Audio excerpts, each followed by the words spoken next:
Welcome to today's deep dive into one of the most fascinating and controversial economies in history, the Soviet Union. This isn't just a story about numbers or policies, it's about a nation that reshaped global politics, sparked fierce debates, and left lessons that still echo today, decades after its collapse. So grab a seat and let's unpack the rise, fall, and lasting impact of the USSR's economy. The Soviet Union wasn't just a socialist nation, it was the socialist nation, the first to test Marxist ideas on a massive scale. A deeply unequal empire, with a tiny elite of royals and officials hoarding wealth while everyone else struggled. If you think inequality today is bad, the Russian Empire made modern disparities look mild. World War I only worsened things. Soldiers fought for a country that couldn't even feed them. This inequality set the stage for revolution. Marxist thinkers argued that the proletariat, the working masses, controlled labor, one of the key factors of production, alongside land and capital. But the ruling class owned the land and factories. The solution? Seize those assets for the people. Seize the means of production became the rallying cry.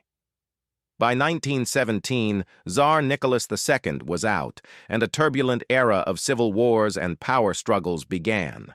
Fast forward to 1928, when Joseph Stalin consolidated power. The Soviet Union began to take shape as a centrally planned socialist state.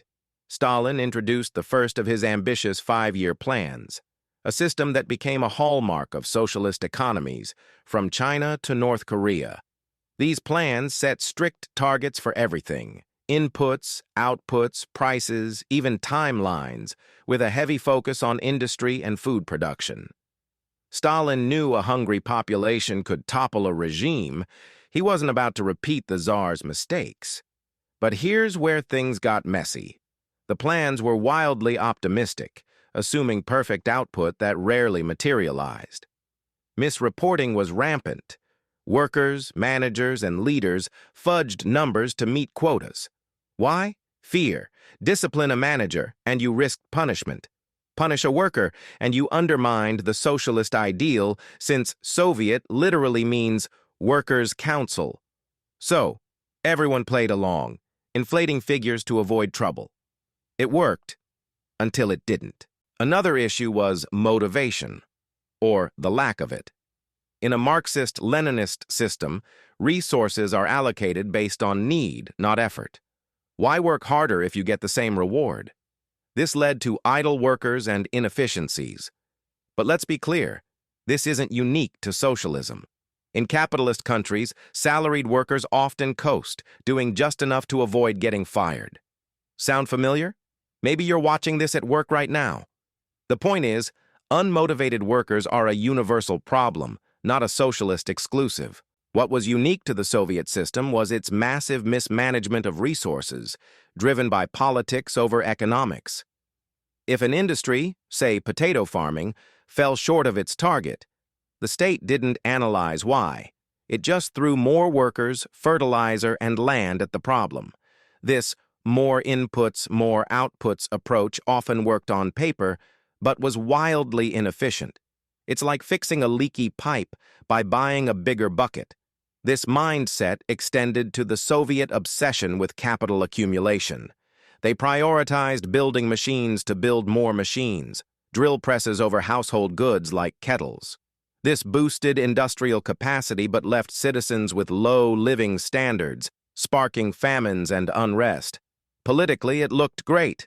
Look at all these factories. Economically, it was a disaster, wasting resources on unneeded industries. Here's a twist.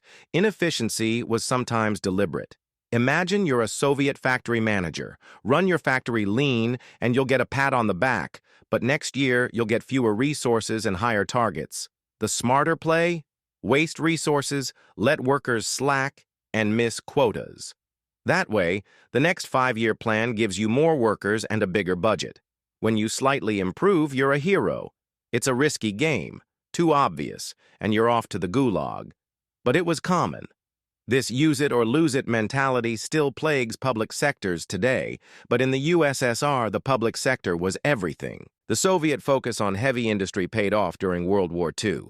Despite losing 27 million lives, the USSR's sheer productive capacity made it a powerhouse.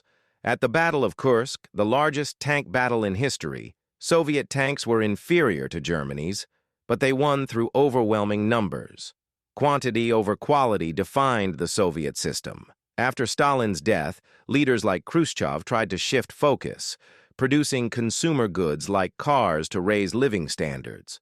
But the USSR remained tethered to its Marxist roots, and the Cold War drained resources. By the 1980s, inefficiencies and a lack of trade partners crippled the economy. Despite being the world's second-largest economy by GDP in 1991, the USSR was a hollow giant, unable to feed its people. The Soviet Union's collapse wasn't just about socialism failing, it was about politics overriding sound economics. Rewarding underperforming industries with more resources guarantees more failure. Punishing greatness, whether in a socialist or capitalist system, breeds mediocrity. These lessons matter today as debates about socialism and capitalism rage on. The Soviet story isn't a simple cautionary tale against welfare or public services. It's a warning about mismanaging resources and ignoring incentives. That's the story of the Soviet Union's economy, a tale of ambition, flaws, and enduring lessons. If you enjoyed this dive into history, hit that like button and subscribe for more.